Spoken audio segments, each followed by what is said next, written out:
ચલો ફરીથી આપણે આજે એક માર્ક્સ પાકો કરીએ. આજે આપણે વાત કરશું બિયાસ નદી વિશે. બિયાસ નદીની વાત કરીએ તો સિંધુની એક મુખ્ય સહાયક નદીમાંની એક છે, જેનું ઉદ્ગમ સ્થાન હિમાચલ પ્રદેશની અંદર રોહતાંગ ઘાટ નજીક વ્યાસકુંડમાંથી તેનો ઉદ્ભવ થાય છે. તેને બિયાસ કુંડ તરીકે પણ ઓળખવામાં આવે છે હિમાચલ પ્રદેશની અંદર. ત્યાંથી આ વ્યાસકુંડમાંથી નીકળીને તમારી બિયાસ નદી જે છે એ ધોલાધર રેન્જને પાર કરી અને એ પંજાબમાં એન્ટ્રી કરે છે. ક્યાં એન્ટ્રી કરે છે? પંજાબની અંદર શું કરે છે? એન્ટ્રી કરે છે. જેની કુલ લંબાઈ જે છે એ 460 કિલોમીટર છે. બિયાસ નદી ભારત સિંધુ નદી તંત્રની એકમાત્ર એવી નદી છે કે જેનું ઉદ્ગમ સ્થાન પણ ભારતમાં છે અને જેનો અંત પણ જે છે એ ભારતમાં છે. મતલબ એનો તમામ પ્રવાહ માત્ર ભારતમાં છે.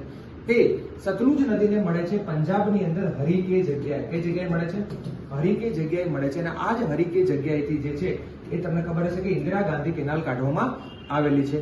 બિયાસ નદી ઉપર જે છે ઇમ્પોર્ટન્ટ ડેમની વાત કરીએ તો ઇમ્પોર્ટન્ટ ડેમ આવેલો છે હિમાચલ પ્રદેશની અંદર મહારાણા સાગર ડેમ, મહારાણા પ્રતાપ સાગર ડેમ, જેને પોંગ ડેમ તરીકે પણ ઓળખવામાં આવે છે. Thank you.